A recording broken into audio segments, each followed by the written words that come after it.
Temos como objetivo do trabalho entender sobre a epidemiologia da dengue. Sabemos que a epidemiologia é o estudo daquilo que afeta a população. Ela estuda a difusão e propagação de doenças. Nas doenças, ela busca estudar a frequência, distribuição, prevenção e evolução.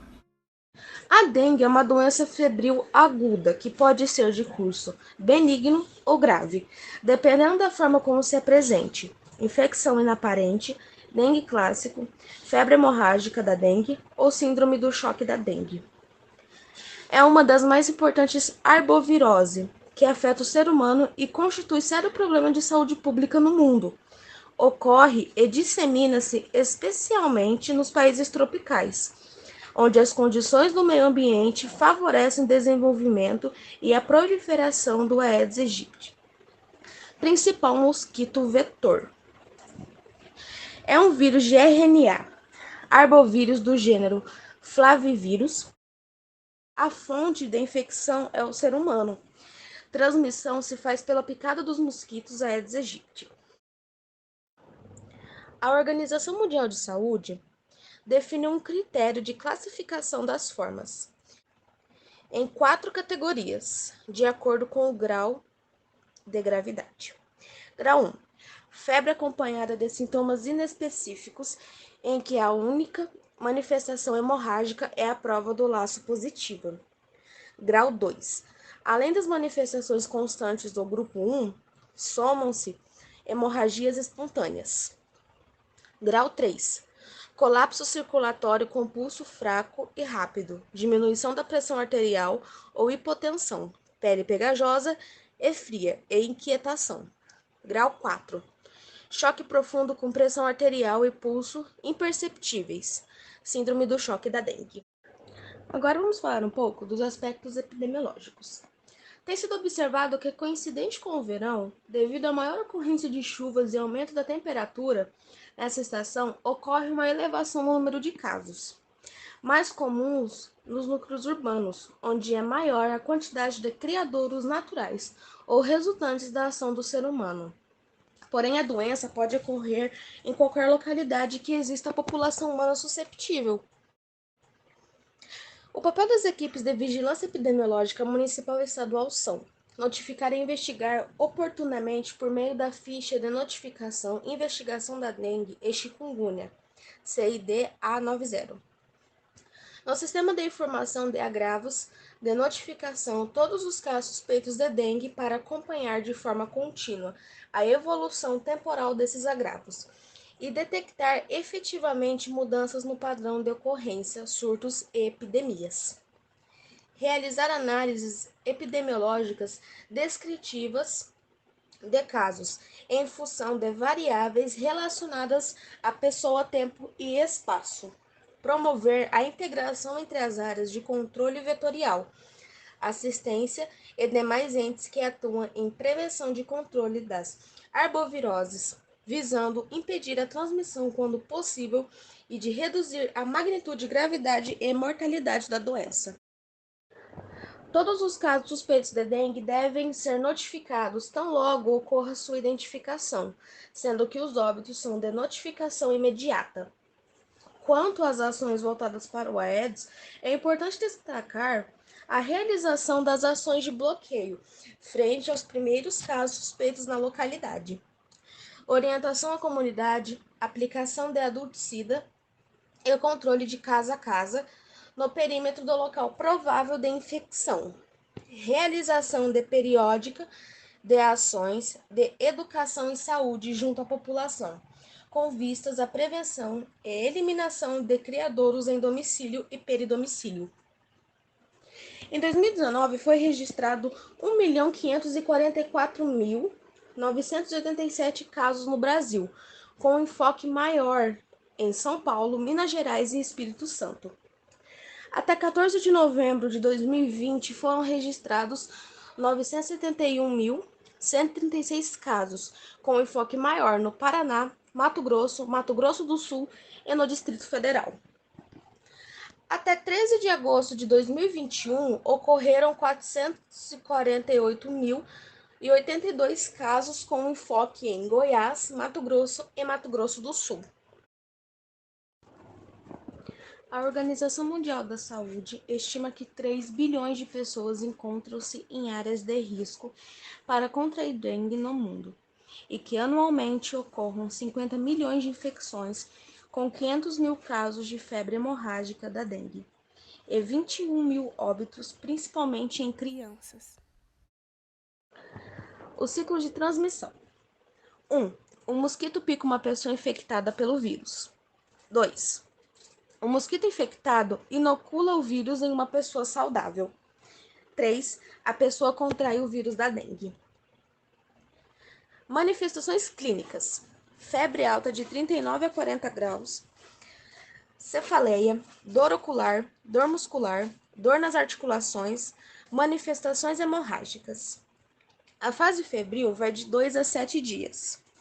A fase crítica de 1 a 2 dias. E depois vem a recuperação. A maioria das pessoas infectadas não apresentam manifestações clínicas, sendo os casos assintomáticos. Formas de prevenção: a melhor forma de prevenção da dengue é evitar a proliferação do mosquito Aedes aegypti, eliminando água armazenada que pode se tornar possíveis criadouros, como em vasos de planta, lagões de água, pneus, garrafas plásticas, piscinas sem uso e sem manutenção, e até mesmo em recipientes pequenos como tampas de garrafa. Frequências dos casos de dengue. A doença no Brasil apresenta ciclos endêmicos e epidêmicos, com epidemias explosivas ocorrendo a cada 4 ou 5 anos, desde a introdução do vírus no país.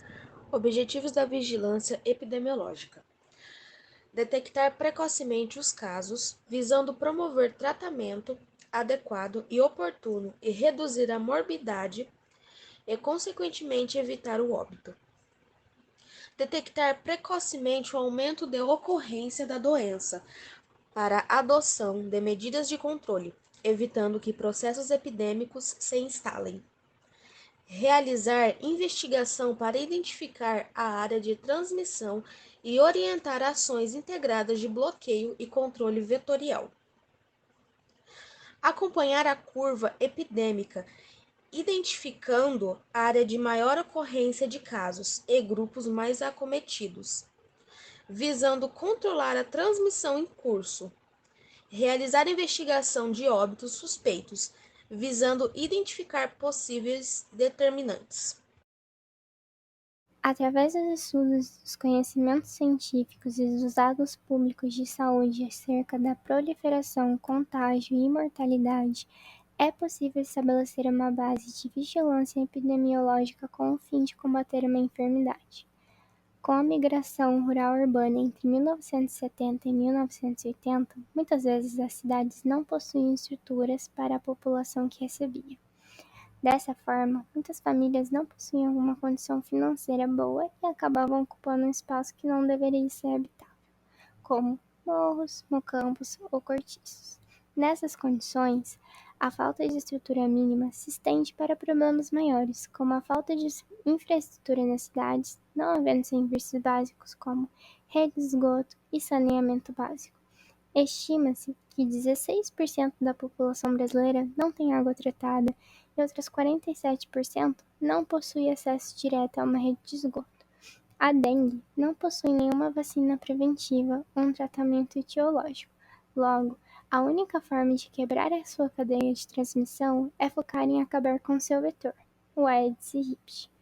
A falta de saneamento básico e rede de esgoto, bem como o descarte incorreto de lixo, geram condições estáveis para a proliferação do Aedes. No caso da dengue, o setor da saúde sempre se preocupa com a conscientização da população, que resulta em aspectos positivos que auxiliam na luta de erradicação. Essa conscientização é feita através de visitas recorrentes dos agentes comunitários de saúde nas casas da comunidade, observando se existe algum foco de água parada no local, em vasos, calhas, canos, pneus, entre outros. É passado também para os moradores o descarte correto do lixo, com o fim de demonstrar à comunidade da região os perigos ambientais que o descarte inadequado pode causar. Mas, apesar do trabalho de profissionais da saúde pública, a erradicação da dengue é uma cena distante na realidade brasileira.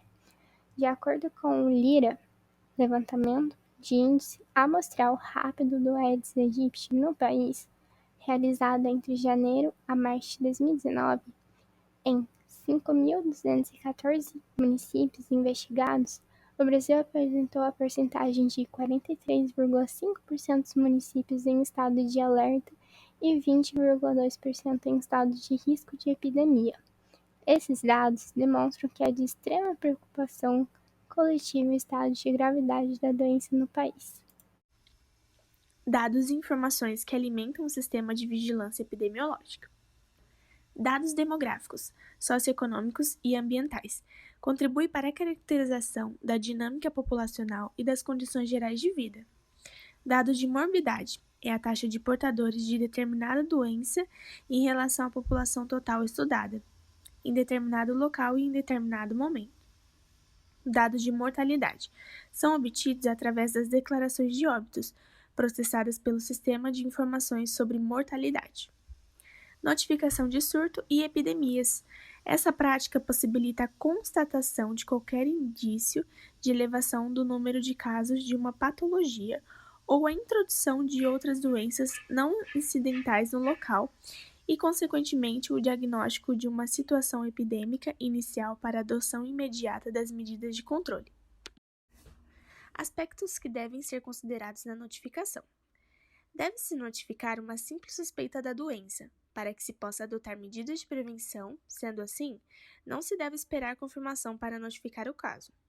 A notificação deve ser sigilosa, respeitando o direito de anonimato do cidadão, e só pode ser divulgada fora do âmbito hospitalar caso represente risco à comunidade.